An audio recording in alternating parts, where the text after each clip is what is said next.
Shalom saudara-saudara yang dikasihi oleh Tuhan. Hidup di dalam kebenaran, itulah sebetulnya yang Tuhan kehendaki dari kehidupan kita.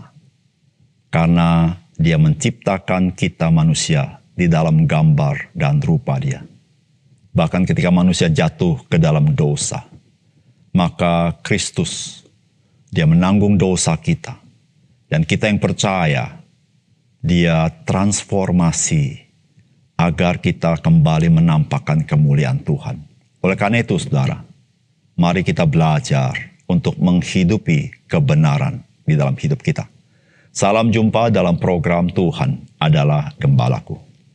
Saudara, salah satu yang seringkali kita anggap sepele, baik kita sebagai orang percaya ataupun bukan, yaitu pengetahuan akan kebenaran. Kita dengan begitu mudahnya memutarbalikkan semua itu, yaitu kebenaran itu, jikalau kita membutuhkannya. Karena hal itu mendatangkan keuntungan bagi kita atau demi kepentingan kita. Manusia seringkali merasa memiliki kuasa, sehingga manusia boleh mempermainkan, memutarbalikkan, menindas kebenaran sesuka hati manusia. Bukankah hal seperti ini sangat nyata di depan mata kita? Sebuah kebenaran menyatakan bahwa terhadap kebenaran tidak pernah ada yang dapat melawannya. Atau dengan sederhana, jangan pernah melawan kebenaran. Karena Anda akan binasa sendiri. Saudara, bagaimana kita sebagai orang percaya? Saudara, kebenaran firman Tuhan kita telah banyak ketahui dan kebenaran pengalaman bersama Tuhan telah kita alami. Saudara, apakah hal itu membawa kita hidup di dalam takut akan Tuhan? Saudara, mari kita membaca Daniel pasal yang kelima. Raja Belsyazar mengadakan perjamuan yang besar untuk para pembesarnya, 1.000 orang jumlahnya. Dan di hadapan 1.000 orang itu ia minum anggur. Dalam kemabukan anggur, Belsyazar menitahkan orang membawa perkakas dari emas dan perak yang telah diambil oleh Nebukadnezar ayahnya dari dalam bait suci di Yerusalem, supaya raja dan para pembesarnya, para istri dan para gundik mereka minum dari perkakas itu. Kemudian dibawalah perkakas dari emas dan perak itu, yang diambil dari dalam bait suci rumah Allah di Yerusalem. Lalu raja dan para pembesarnya, para istri dan para gundik mereka minum dari perkakas itu. Mereka minum anggur dan memuji-muji dewa-dewa dari emas dan perak, tembaga, besi, kayu, dan batu. Pada waktu itu juga tampaklah jari-jari tangan manusia menulis pada kapur dinding istana raja di depan kaki Dian, dan raja melihat punggung tangan yang sedang menulis itu. Lalu raja menjadi pucat, dan pikiran-pikirannya menggelisahkan dia, sendi-sendi pangkal pahanya menjadi lemas, dan lututnya berantukan. Kemudian berseru raja dengan keras, supaya para ahli jampi, para kasdim, dan para ahli nujum dibawa menghadap. Berkatalah raja kepada para orang bijaksana di Babel itu, "Setiap orang yang dapat membaca tulisan ini dan dapat memberitahukan maknanya kepadaku, kepadanya akan dikenakan pakaian dari kain ungu, dan lehernya akan dikalungkan rantai emas, dan di dalam kerajaanku ia akan mempunyai kekuasaan sebagai orang ketiga." Tetapi semua orang bijaksana dari raja yang telah datang menghadap tidak sanggup membaca tulisan itu dan tidak sanggup memberitahukan maknanya kepada raja. Sesudah itu sangatlah cemas hati Raja Belsyazar, dan ia menjadi pucat, juga para pembesarnya terperanjat. Karena perkataan raja dan para pembesarnya itu, masuklah permasyuri ke dalam ruang perjamuan, berkatalah ia, "Ya raja, kekalah hidup tuanku. Janganlah pikiran-pikiran tuanku menggelisahkan tuanku, dan janganlah menjadi pucat. Sebab dalam kerajaan tuanku ada seorang yang penuh dengan roh para dewa yang kudus. Dalam zaman ayah tuanku, ada terdapat pada orang itu kecerahan, akal budi dan hikmat yang seperti hikmat para dewa. Ia telah diangkat oleh Raja Nebukadnezar ayah tuanku menjadi kepala orang-orang berilmu, para ahli jampi, para kasdim, dan para ahli nujum. Karena pada orang itu terdapat roh yang luar biasa dan pengetahuan dan akal budi, sehingga dapat menerangkan mimpi, menyingkapkan hal-hal yang tersembunyi, dan menguraikan kekusutan, yakni pada Daniel yang dinamai Beltsasar oleh raja. Baiklah, sekarang Daniel dipanggil dan ia akan memberitahukan maknanya. Lalu dibawalah Daniel menghadap raja. Bertanyalah raja kepada Daniel, "Engkaukah Daniel itu salah seorang buangan yang telah diangkut oleh raja ayahku dari tanah Yehuda? Telah kudengar tentang engkau, bahwa engkau penuh dengan roh para dewa, dan bahwa padamu terdapat kecerahan, akal budi, dan hikmat yang luar biasa.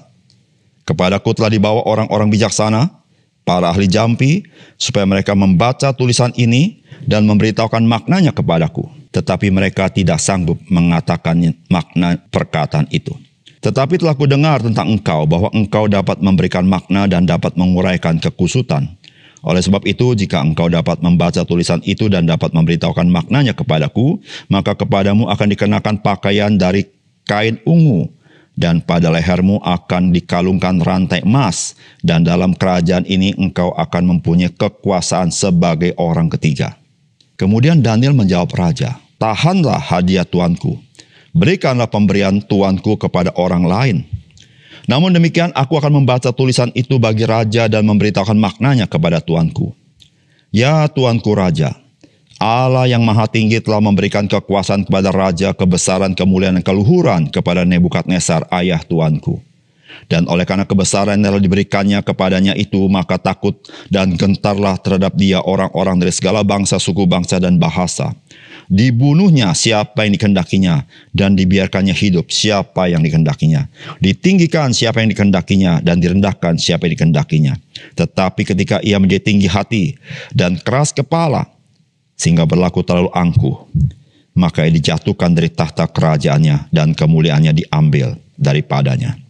Ia dihalau dari antara manusia, dan hatinya menjadi sama seperti hati binatang, dan tempat tinggalnya ada di antara keledai hutan.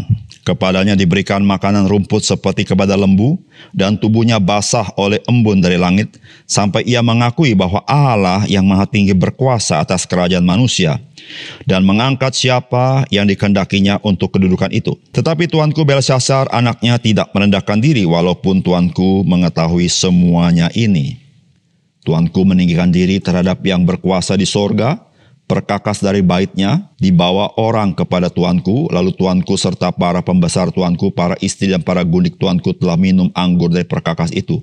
Tuanku telah memuji-muji dewa-dewa dari perak dan emas, dari tembaga, besi, kayu, dan batu yang tidak dapat melihat atau mendengar, atau mengetahui, dan tidak tuanku muliakan Allah yang menggenggam nafas tuanku dan menentukan segala jalan tuanku. Sebab itu ia menyuruh punggung tangan itu, dan dituliskanlah tulisan ini. Maka inilah tulisan yang tertulis itu. Mene, mene, tekel, ufarsin. Dan inilah makna perkataan itu. Mene, masa pemerintahan tuanku dihitung oleh Allah, dan telah diakhiri. Tekel, tuanku ditimbang dengan neraca, dan didapati terlalu ringan. Peres, kerajaan tuanku dipecah, dan diberikan kepada orang Media dan Persia. Lalu atas titah Belsyazar dikenakanlah kepada Daniel pakaian dari kain ungu, dan pada lehernya dikalungkan rantai emas, dan dimaklumkanlah tentang dia, bahwa di dalam kerajaan ia akan mempunyai kekuasaan sebagai orang ketiga. Pada malam itu juga terbunuhlah Belsyazar, raja orang Kasdim itu.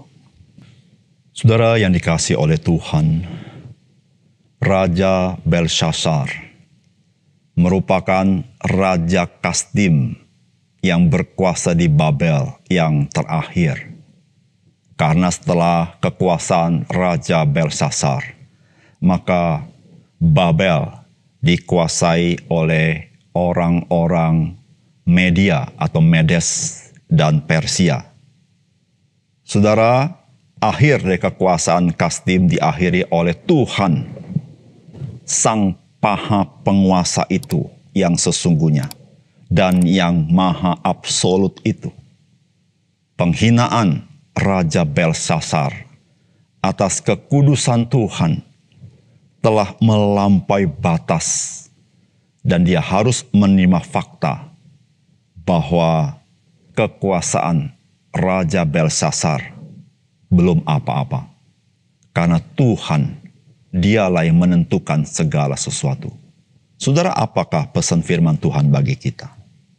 Yang pertama, saudara, Tuhan meminta pertanggungjawaban atas apa yang kita ketahui akan kebenaran.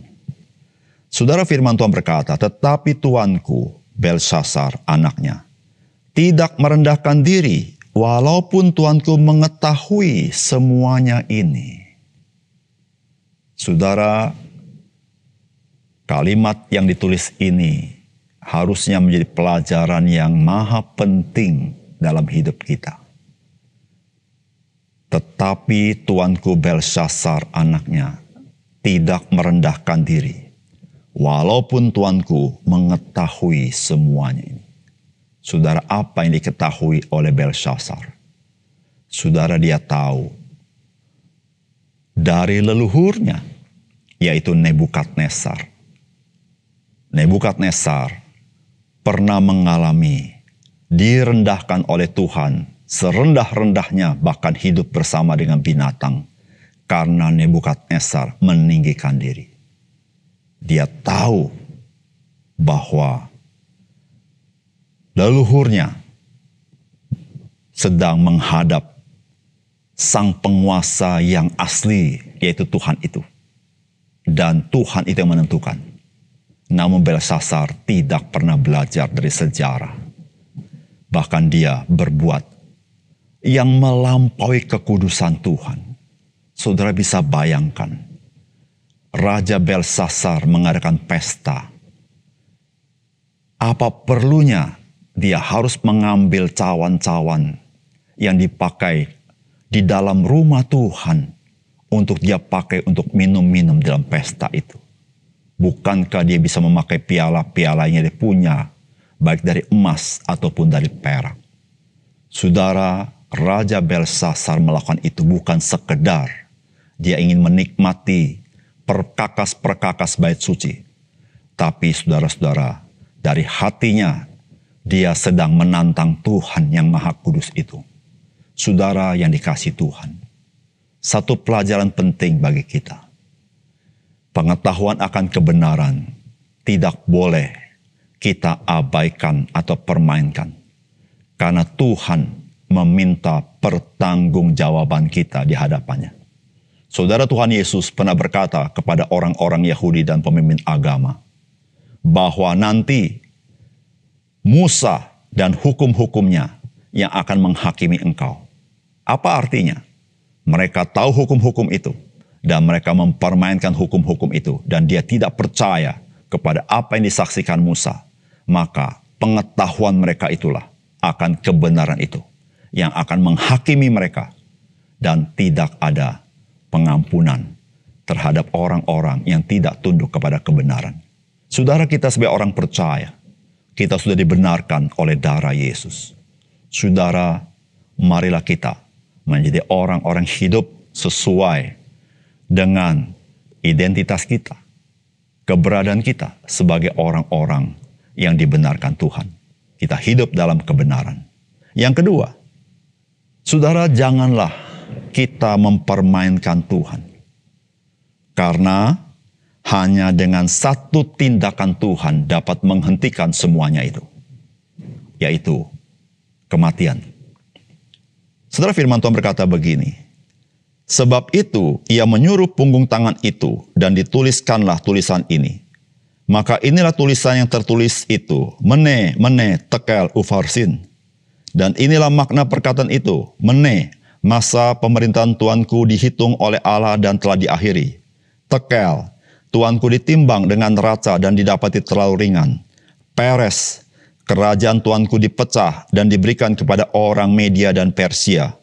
Lalu atas tita Belsasar dikenakanlah kepada Daniel pakaian dari kain ungu, dan pada lehernya dikalungkan rantai emas, dan dimaklumkanlah tentang dia bahwa di dalam kerajaan ia akan mempunyai kekuasaan sebagai orang ketiga. Pada malam itu juga terbunuhlah Belshazzar, raja orang Kasdim. Saudara, kalau kita membaca kisah ini sangat mengerikan, bukan? Tuhan tidak tunggu esok, tapi hari itu, malam itu juga, Tuhan hentikan seluruh kejahatan Raja Belshazzar yang menantang Tuhan. Saudara, janganlah kita menjadi orang-orang yang menantang Tuhan. Saudara, dengan mudah, dengan satu tindakan, Tuhan bisa menghentikan semuanya itu. Dan engkau dan saya pasti tidak sanggup menahannya. Saudara yang dikasihi Tuhan, apa yang dilakukan oleh Raja Belshazzar bukan sekedar dia berbuat dosa. Bukan sekedar dia meninggikan diri. Tapi sambil meninggikan diri, sambil dia menghujat Allah. Saudara yang dikasihi oleh Tuhan, Tuhan Yesus pernah memperingati kepada kita melalui firman-Nya. Barang siapa menghujat Roh Kudus, maka orang itu tidak akan diampuni.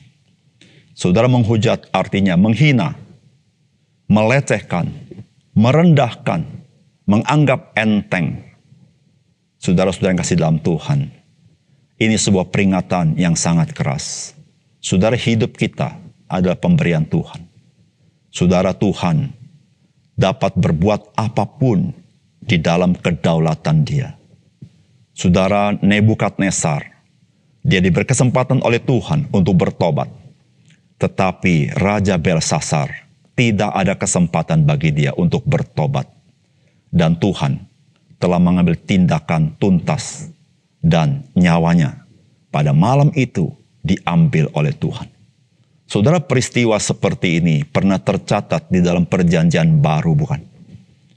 Ketika pada kisah rasul-rasul, pada zaman rasul-rasul, ada Ananias Safira yang berjanji akan menaruh seluruh hasil penjualan properti mereka dan ditaruh di bawah kaki rasul.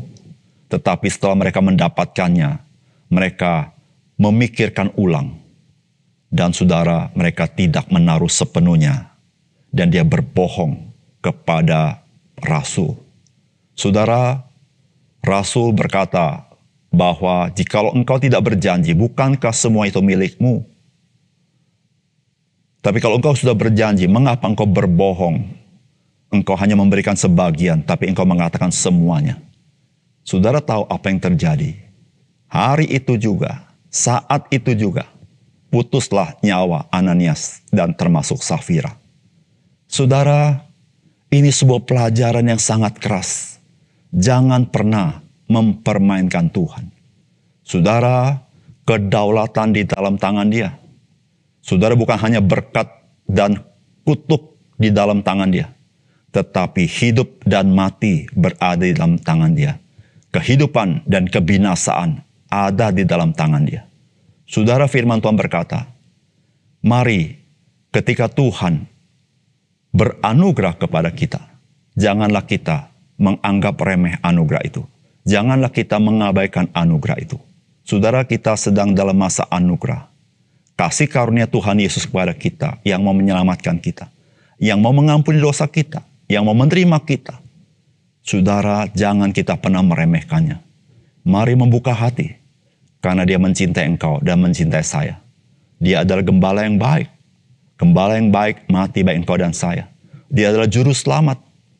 Karena kita tidak sanggup menyelamatkan diri kita sendiri. Bahkan Dia mengorbankan nyawanya bagi engkau dan saya. Saudara, mari buka hati kita. Dan terima kasih Tuhan yang ajaib itu. Yang sanggup mengampuni dosamu. Sanggup menyelamatkan engkau. Memberikan hidup yang kekal.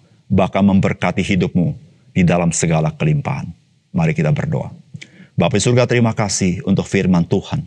Biar sekali lagi melalui firman-Mu, kami diajar menyadari siapakah kami dan siapakah Tuhan. Dan kami tidak pernah bermain-main di dalam hidup kami terhadap Engkau. Terhadap Engkau, kami hidup dengan takut akan Engkau. Menghormati dan mengasihi-Mu ya Tuhan. Terima kasih Tuhan, Dalam nama Tuhan Yesus kami berdoa. Amin.